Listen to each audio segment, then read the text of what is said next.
early here. So, just past this wall is the desert, huh? Oh, wow. Paimon remembers hearing people call this the Wall of Samiel. It's made to block sandstorms from the outside. Oh, if it's this tall, it's gotta be the divine work of Greater Lord Rukkhadevata, right?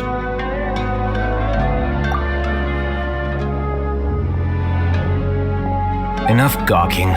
Come on, follow me. Huh? Over here.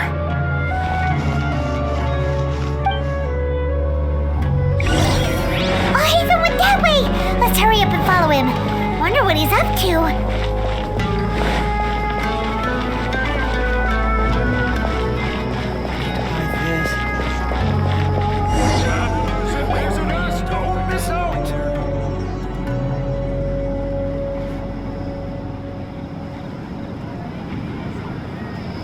What the? Where did she go? How did we lose them? They were just here a second ago. More Eremite mercenaries? Who are they working for this time? Anyway, Traveler, it seems like we were being followed again. You were too careless. You should have noticed those hopeless amateurs trailing you a long time ago.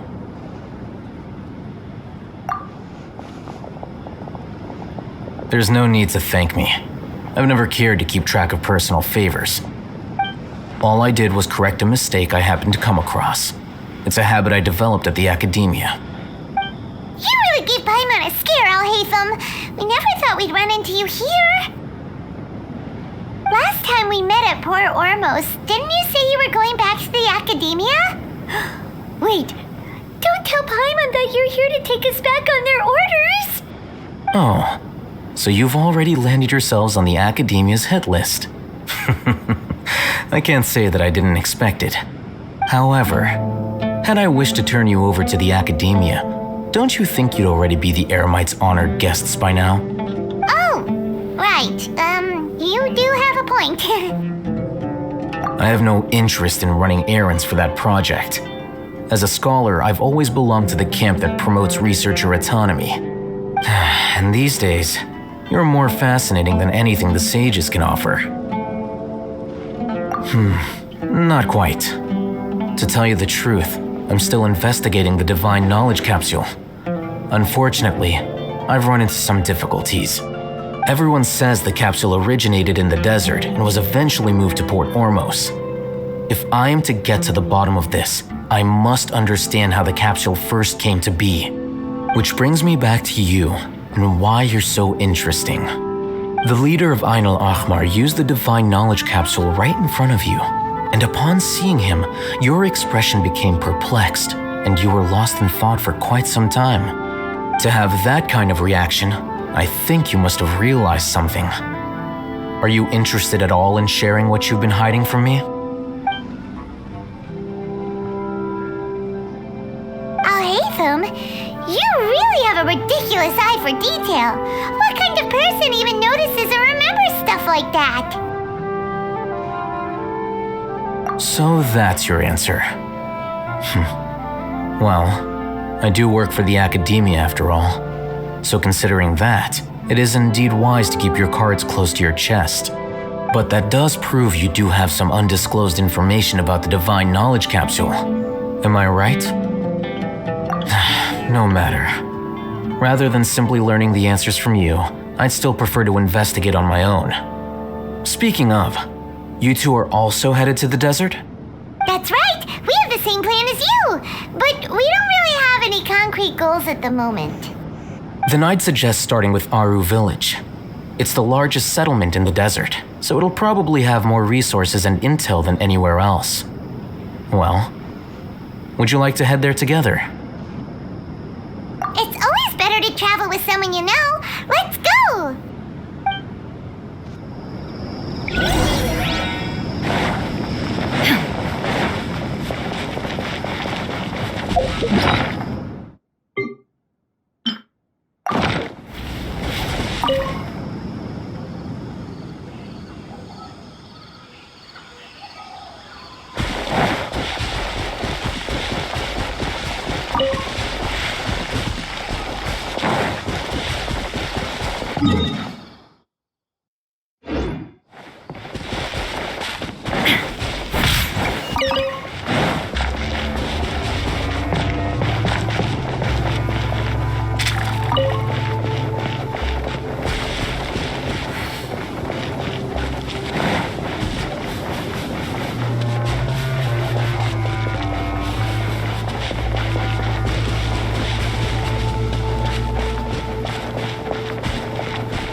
Let's light it up! Illusion shattered!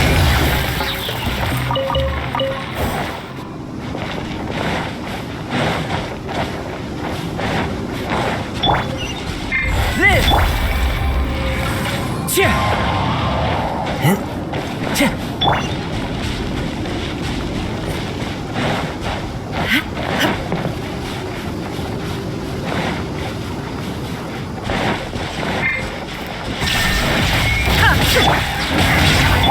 Burst forth!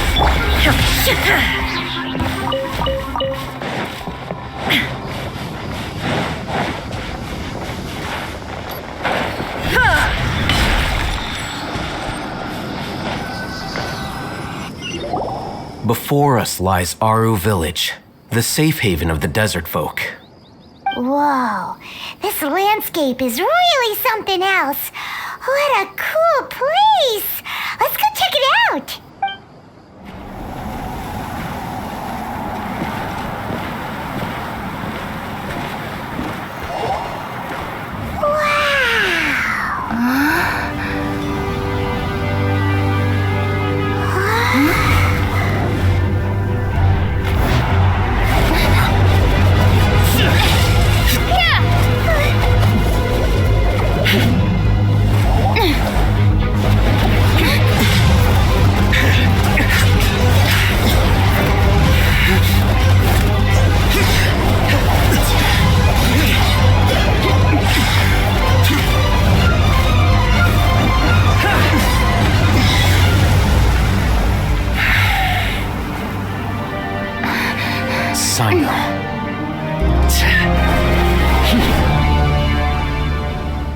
Unless my memory fails me, we have barely spoken 2 words to each other before now at the Academia.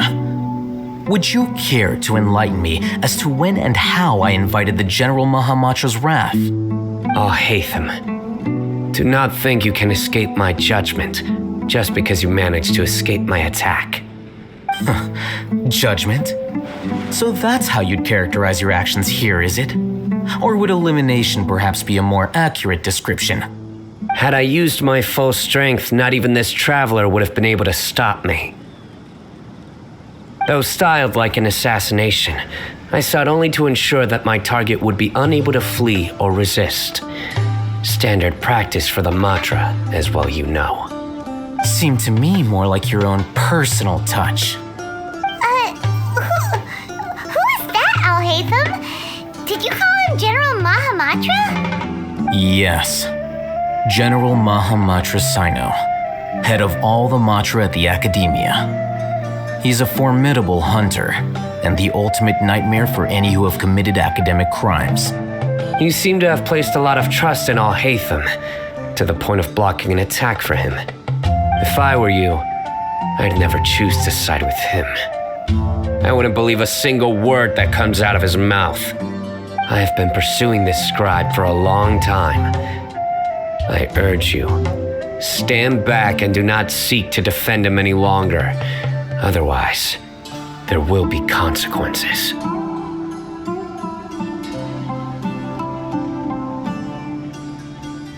Has Al-Haytham done something wrong? Paimon doesn't think he's as bad as you've made him out to be. I won't waste my breath explaining things. Al-Haytham, I saw it during our fight. Take it out. The divine knowledge capsule you're hiding on your person. Unless you want me to retrieve it for myself. Very perceptive of you. Nothing escapes a Matra's senses. Wait, the divine knowledge capsule? Didn't it into the Matra's hands in Port Ormos? No wonder you speak with such confidence, Sino. But I must admit, I'm very curious. What does this capsule mean to you? And why, as General Mahamatra of the Academia, are you all alone in the desert? As far as I'm aware, the other Matra have been speculating about your disappearance. Have you been given a mission that's, let's say, morally dubious? If I was the real target of your mission, what was stopping you from simply using your authority and resources to judge me within the walls of the Academia? I should have known you'd be difficult to deal with. You two? Ugh. What you would do, Traveler? Paimon feels like we can't trust either of them. Ahem. Well, look at you two, acting all tough and self-righteous over there. Wait, Dia?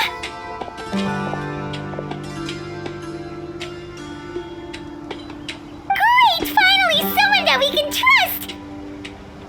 You gotta help us out here, otherwise these two are gonna start fighting again! Yeah, sure looks that way. Two giants from the Academia duking it out once and for all. Not something you get to see every day, that's for sure. Listen, I know you academic types love to fill up your big brains with self-righteous morality and lord your empty rules and virtues over each other. But how dare you bring your petty disputes into the safe haven of Aru Village? It seems like someone's gonna have to beat some sense into your thick skulls until you finally learn to respect these grounds.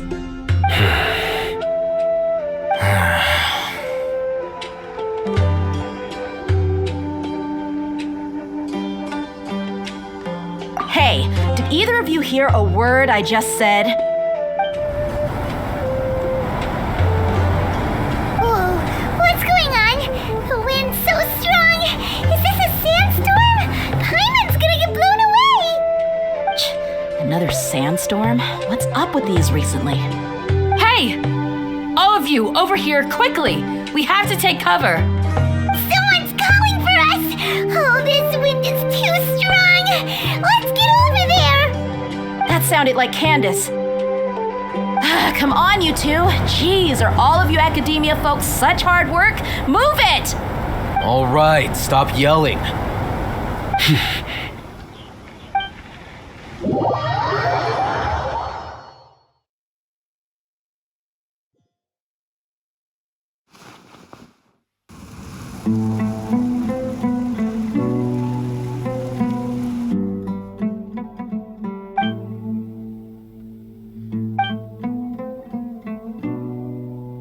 Well, this is pretty awkward. Hey, wanna play sardines with three people who wanna tear each other limb from limb?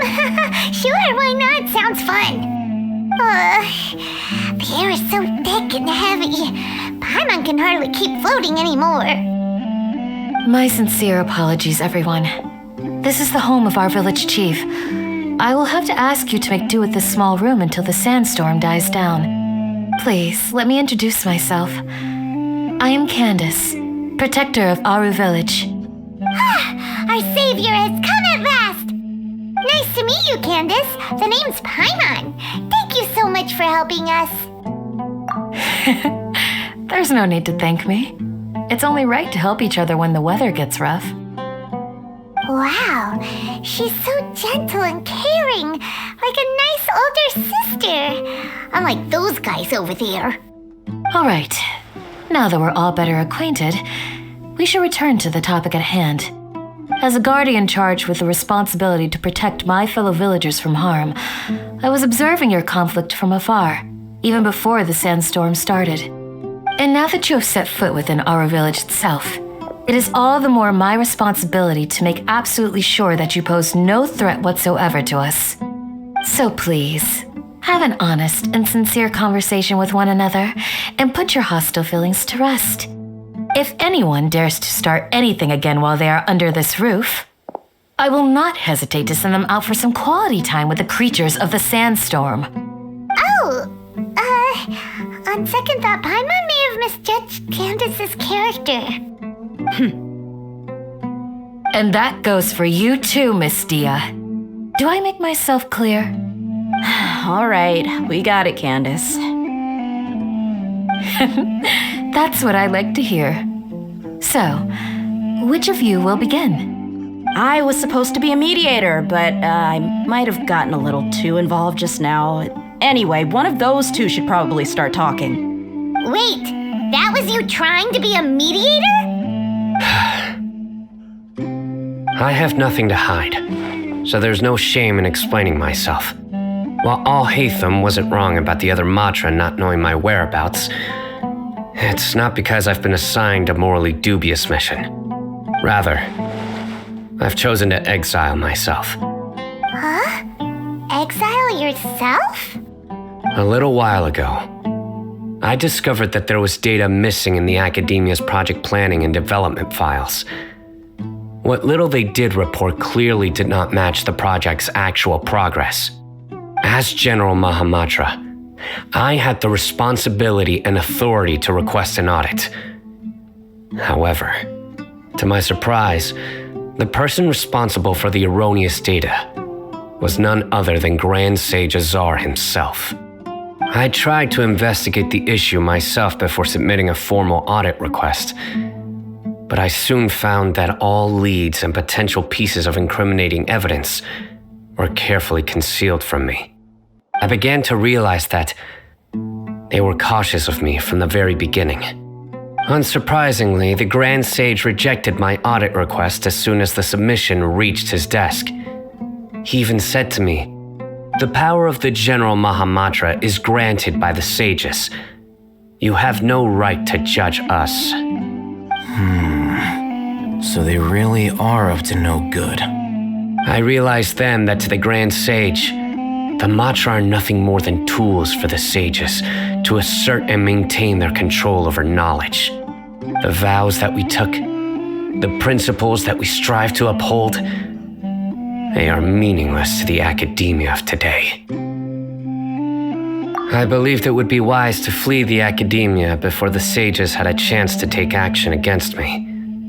This way, they can no longer see nor predict my actions. I will never give up on this investigation. There's no need for someone else to give me power or authority. Once I find the truth, I will administer judgment by my own name. Sino seems to have the same goal as us. We're all investigating the sages. Plus, now that he's no longer the General Mahamatra, he somehow feels a lot less scary. Well, Sino, if that's your story, then why did you see Al-Haytham as a target? When I was investigating the matter in the academia, I overheard a conversation between Al-Haytham and a sage. The sages asked you to investigate a blonde-haired traveler. Do you dispute this, Al-Haytham? What? Like many parts of the project, this assignment was undocumented. Now throw in your suspicious behavior with a divine knowledge capsule, and I think we deserve an explanation. Yes, I was indeed tasked with investigating the traveler. Al-Haytham? After all, the promised reward was so great that hardly any scholar could have refused. The sage told me, once you've completed this assignment, I can give you a glimpse of divine knowledge. A most enticing offer. Unfortunately, those academics don't know me at all. Their words contained one key piece of information, namely that divine knowledge indeed exists. That gave me all I needed to know. From my perspective, the sages are far from trustworthy. Think about it. Isn't it a little strange they're so willing to share divine knowledge with anyone, even as a reward? So, I began my own investigation following the lead of the divine knowledge capsule. In the end, I realized my wisdom in committing to this rather than collaborating with the sages. Had I been less guarded, I probably would have ended up like that Ain al-Ahmar mercenary, incapable of remaining sane for long enough to hold a conversation. You mean that the sages originally planned to dispose of you, using one of those capsules that drive people insane?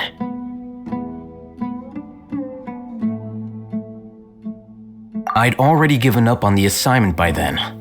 I only told the Academia I was waiting in Port Ormos for you to appear so they wouldn't suspect anything. So it came as quite a surprise when I encountered my erstwhile target while investigating the Divine Knowledge Capsule. Criminals do love to talk about coincidences. Even though I ran into the Traveler by chance, I had no intention of providing assistance to the Academia. Also, you should remember, you were the ones who decided to follow me and strike up a conversation after I left that tavern.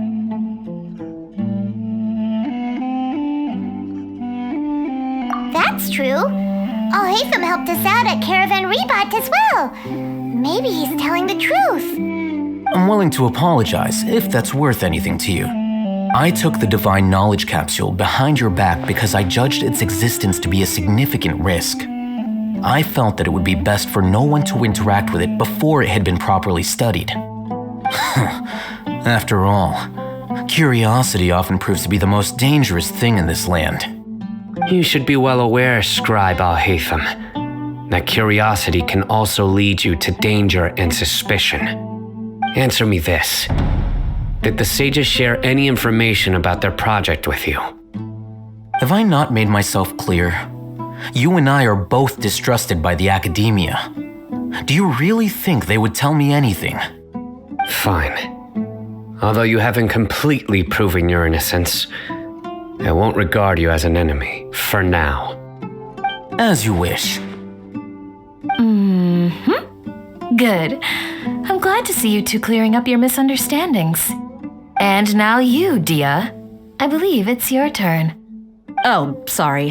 Whatever the boys were talking about must have been so boring that I spaced out.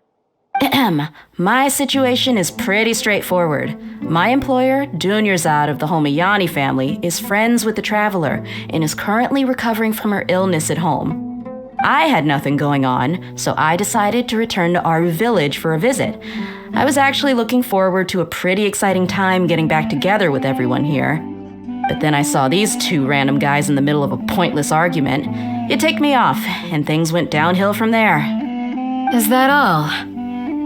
Well, I will admit that definitely sounds like your style. In that case, welcome back, Dia. That's more like it. I missed you all so much, Candace. Whoa! What was that sound? No need to worry. Now that you're no longer at each other's throats, please make yourselves at home. I'll take a quick trip outside to clear out some of those creatures in the sandstorm. Creatures? In the sandstorm? Are you sure you don't want some backup? Fighting in a sandstorm is not for the faint-hearted. Anyone without extensive training in these conditions is at a disadvantage. You needn't worry. Yeah, just leave him to Candace. Don't worry, she's as tough as they come.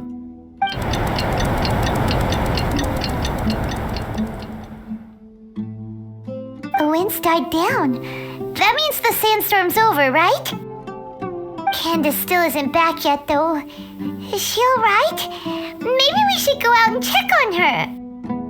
When you put it that way, even I'm starting to feel a little worried. All right, let's go. We've been here long enough, and the boys are as chatty as the floor.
Time to go. Candace, you're still fighting? You've been out here dealing with these creatures the entire time? Yes. They just keep coming in waves. I've lost count of how many I've defeated. Before I realized it, even the sandstorm had stopped.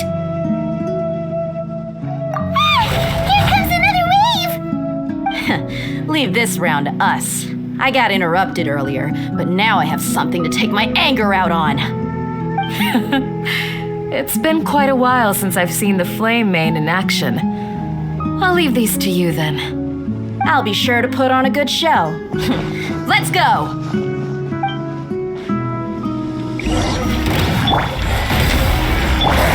There is no escape! Everybody stand back! Let's light this! Here comes another wave! When are they ever gonna let up?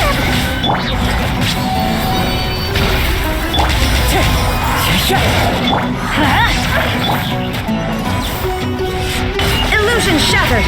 Let's light it up! The creature stopped appearing. Was that the last of them? What we fought just now was probably the aftermath of the sandstorm. So we should be safe for the time being. Well fought, everyone. No injuries, I hope. Huh? Who are you? Ah, my apologies. I haven't had a chance to greet you yet. I had my hands full taking care of the village's elderly and children. I am the chief of Aru village. Everyone usually calls me Uncle Anpu. Sir, I am also originally from the desert, but I have not been back for some time now. May I ask if such sandstorms are common? I can't say they've always been common, but recently the storms have become increasingly severe and frequent. Besides sandstorms, we also occasionally get earthquakes. According to an investigator who stayed in the village a while ago, these unusual natural phenomena are related to the withering of Irminsul. Another effect of Irminsul's withering. So, Irminsul's withering causes withering zones in the forest, and sandstorms and earthquakes here in the desert? Everything in the natural world is inextricably connected to Irminsul. These regional symptoms can indeed be a reflection of Irminsul's present state. Everyone in Aru village needs to take good care of themselves. Speaking of which, why haven't I seen a single village keeper since I got here? Village keeper? Who are they? Village guards like Candace? Does your curiosity know no bounds? Village Keeper is how Aru village refers to mad scholars exiled here by the academia. Most of them are scholars who lost their sanity after a period of training in the Avidia forest. The academia believes that their crazed mutterings may have a negative effect on the psyches of other scholars. So, they're forcibly exiled to the desert. Though if you ask me, it's all a boatload of nonsense. Alas, that's exactly what we've been trying to investigate. One by one, the village keepers have been mysteriously disappearing without a trace. But no one in the village has ever seen them leave. If you're planning to stay around the village for the next few days, I'd appreciate it if you could keep an eye out for them. I've had encounters with those people in the past. I'll see what I can do to help. The Matra are the ones responsible for their exile. Now that you're no longer with them, are you trying to alleviate your guilt and atone for your past sins? I'm fascinated by how you think. Mock me if you will, but if you are guilty, I will eliminate you, regardless of my position or identity. Oh, you're the former General Mahamatra. You must be an expert in these kinds of investigations. Thank you for your help. Is it because you're reminded of Hypatia? Oh, these poor scholars. First they lose their sanity, now this! We need to help get them back home, safe and sound. But, is it really a good idea to tag along with Sino? You seem like you really don't trust him. I'll be grateful for the assistance. No doubt you will do a better job than some of my former subordinates. Let's start by finding a spot to share what we know so far.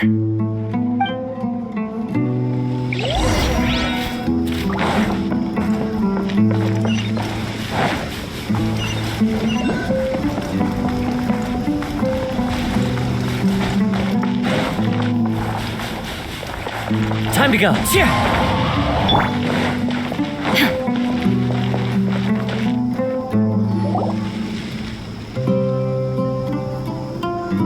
Although I've sent myself into exile, I'm still doing essentially the same things as before.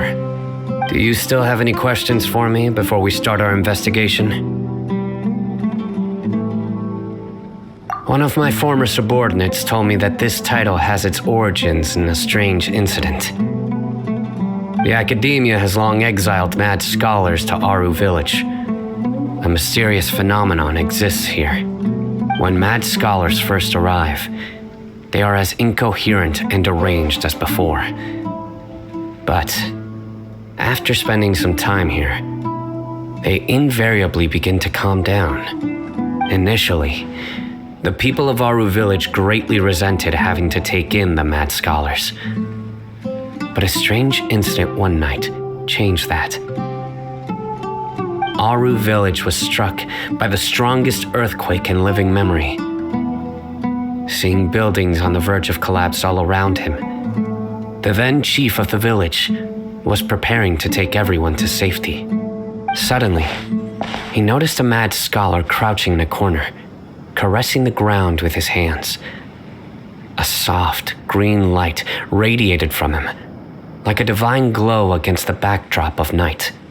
Despite the powerful tremors that ripped through the ground that night, all the houses remained upright, almost as if they had grown roots reaching deep into the ground. In the end, not a single building collapsed, and no one was hurt.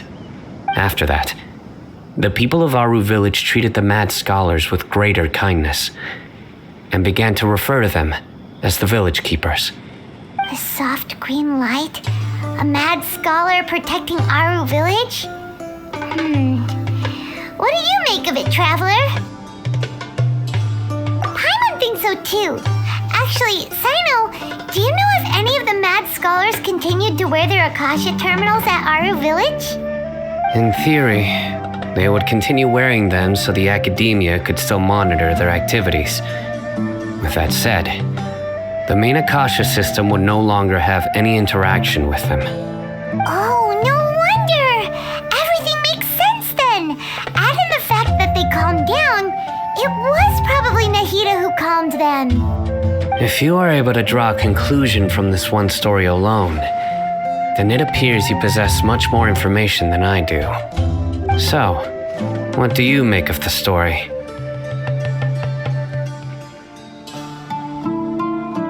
Really? Lesser Lord Kusanali. What? You don't believe us? Lesser Lord Kusanali was definitely using the Akasha to give her power to the mad scholars! No, it's not so much that I don't believe you. I'm just struck by your reasoning. Lesser Lord Kusanali, the current Dendro Archon, is she really active in Sumeru? The Academia has always placed far greater importance on the late Greater Lord Rukkhadevata. They've more or less ignored Lesser Lord Kusanali, and I've never had any reason to doubt their views. In addition, I've never heard any stories about Lesser Lord Kusanali and her deeds. To me, she might as well have been a god that never existed. No way! Nahida definitely exists! She's a... How should Paimon put it? She's a good Archon who's kind and wise, even if she says weird stuff sometimes.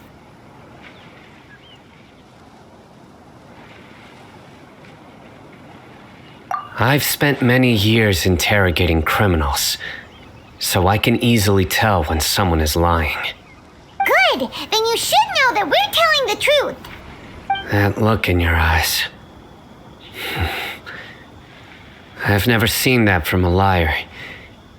You two really must have met Lesser Lord Kusanali. How can this be? To think, our Archon has been amongst us this entire time. All right, now it's our turn to put our skills to good use for this investigation. But easier said than done, especially since we don't have any leads. Maybe we can start by knocking on some doors. Excuse me, are you here to help me find my grandpa? Huh? Who are you? By the sounds of it, a resident of this village. My name is Isak. You'll help me find my grandpa, right? Is your grandpa a mad scholar? Hey, don't say that. Grandpa is just Grandpa. Why do you have to call him that? It's not like he's a bad person or anything. The person you're referring to is not a local, yet you are. Why do you call him Grandpa? Grandpa is just Grandpa. He's my family. I heard everything you said to the village chief. Please, you gotta take me with you. I want to find my grandpa. I swear I'll help. I won't be a nuisance. Ah, so you're the one who was eavesdropping on us around the village chief's house. I was planning to go out and take care of whoever it was, but I had a vague feeling that they didn't harbor any ill intent. Whoa. Hatham wasn't kidding about Matra having sharp senses. Sino, he's just a kid. All he wants is to find his grandpa. Let's find a way to help him. Sorry, I was only listening in because I wanted to know where Grandpa went. Honest, if you don't believe me, you can ask Miss Candace. All right. But first, let's confirm the facts with Candace.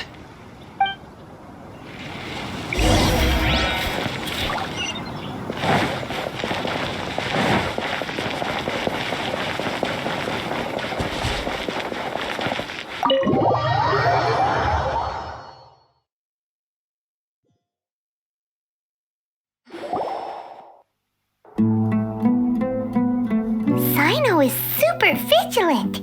Is this what all the Matra are like? Huh. You're back already. We just wanted to confirm something with you.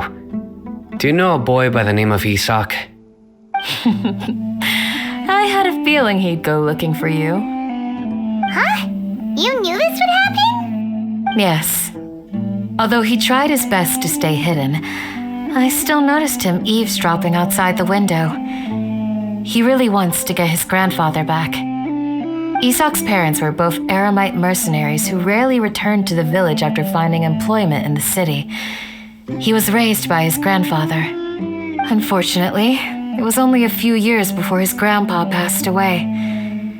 Isak was still very young at the time, so various families in the village took turns caring for him so he could survive. Later, an elderly mad scholar arrived at the village. Isak thought the scholar bore a striking resemblance to his grandfather, and thus often spied on the man. However, the scholar was unkempt in appearance and incoherent in speech. Although Isak referred to the man as his grandpa, he was afraid and didn't dare to approach him. One summer night, the oft mumbling and bumbling grandpa suddenly calmed down and seemed to become more lucid. He even noticed Isak hiding in the distance. So Grandpa walked up to Isak and patted him on the head. He even took Isak to the entrance of the village, where he patiently taught the boy the names of the stars and accompanied Isak until he fell asleep. The next morning, Isak woke up and wanted to go find his grandpa again, only to realize his grandpa no longer recognized him. However, even so, Grandpa retained his calm expression. It's said that those who saw the scholar claimed he no longer appeared to be crazy, but appeared to be living in his own world, almost as if he were sleepwalking. Isak was thrilled that his grandpa was able to find peace and would follow him all the time, asking him things like, "Grandpa, want me to take you somewhere fun?" Or, "Grandpa, could you tell me stories about the stars again?" All this somehow just makes Paimon feel really sad. It seems like they both deserve so much better. Perhaps. Nearly everyone who lives in the desert has some form of hardship or regret. But even so, we must still continue on with our lives. It's also my reason for fighting. I must continue to protect this land.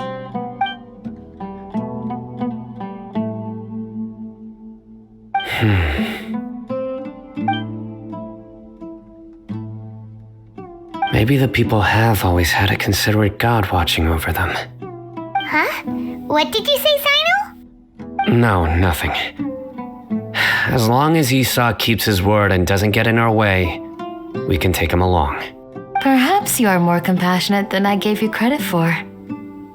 Please accept my thanks on Isak's behalf, Sino.